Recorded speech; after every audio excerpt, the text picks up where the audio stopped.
ఆ మధ్యలో పోయినసారి నా కొడుకు గ్రాడ్యుయేట్ అయినప్పుడు వచ్చినప్పుడు నేను మా నాన్నకు రాసుకున్న లెటర్ లీక్ చేస్తే కూడా ఆ 70, 80, 90 రోజుల నాకు నరకం చూపిస్తున్నారు.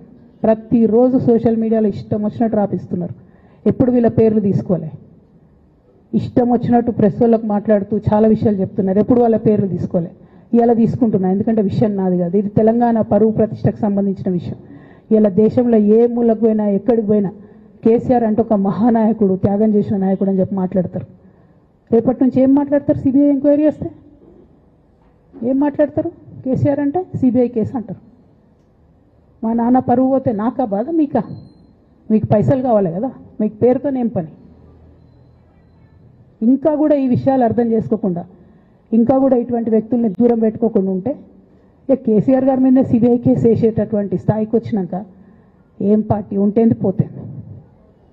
బీఆర్ఎస్ పార్టీ నాయకులు నన్ను తిట్టుకున్నా సరే, లోకల్ బాడీ ఎన్నికలలో నాకు నష్టం జరుగుతుంది అనుకున్నా సరే, మా నాన్న మీద సిబిఐ ఎంక్వైరీ పడ్డాక ఏముంది, తొక్కల ఎలక్షన్ ఒకటి గెలుస్తారు, ఒకటి ఓడిపోతారు.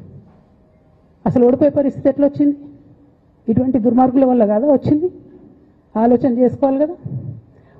అంటే నా దగ్గర పైసలు ఉన్నాయి, టీవీలు ఉన్నాయి, సోషల్ మీడియాలు ఉన్నాయి, ఏటు పడతాటు మాట్లాడతామంటే తోలు తీస్తాం చెప్తున్నా నేను. గీత గీసుకుంటాం బిడ్డ. మీరు ఒక్క కమెంట్ పెడితే మేము 10 చేస్తాం. ఏది పడితే అది మాట్లాడచ్చు సోషల్ మీడియాలో అనుకుంటూ చూసుకుంటూ ఊరుకుంటున్నా.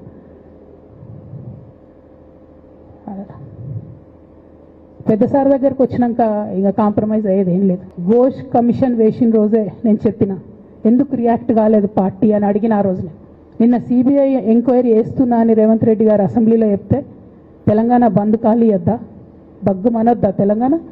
ఎట్లా మాట్లాడతారు? నిజంగానే మనిషి అవినీతి అయితే, నిజంగానే మనిషి డబ్బులు తినోడైతే వేరు మాట.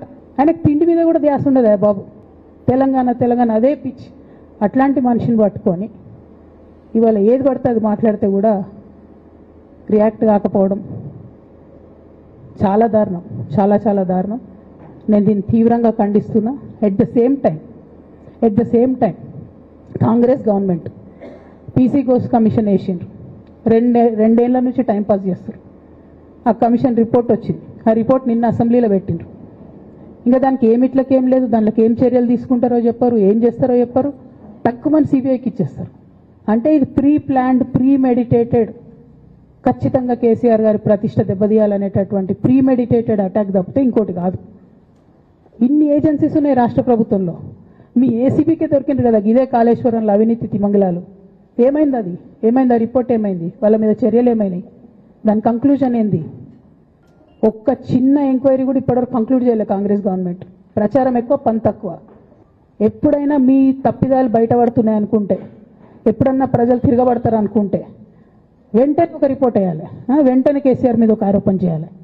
ఇప్పటికి కూడా రేవంత్ రెడ్డి గారికి కేసీఆర్ గారి పేరు చెప్పుకోకపోతే ఆయన ఫోటో కూడా పేపర్లో వేరేమో అని భయం పాపం. అందుకని ఆయన రోజు పొద్దుగాలేస్తే కేసీఆర్ని తిట్టుడే తప్పితే ఇంతవరకు కూడా వేరే ఆలోచన చేయడం లేదు. మేము డిమాండ్ చేస్తూ ఉన్నాం కాంగ్రెస్ ప్రభుత్వాన్ని, మీరు బట్టగాల్చి మీదేసినట్టు ఆరోపణలు వేయడం కాదు, మీకు దమ్ము ధైర్యం ఉంటే నేను పేర్లు కూడా చెప్పిన, చూడండి ఎక్కడి వరకు పోతారో చూస్తాం. మీకు అండర్స్టాండింగ్ లేకపోతే మీకు అండర్స్టాండింగ్ పెట్టుకొని కేసీఆర్ గారిని టార్గెట్ చేయడం ఇది పొలిటికల్గా కరెక్ట్ కాదు. మన రాష్ట్రంలో ఇటువంటి వాతావరణం ఇదివరకు లేకుండే, రేపు పొద్దున కూడా ఉండొద్దని చెప్పి నేను కోరుతాను.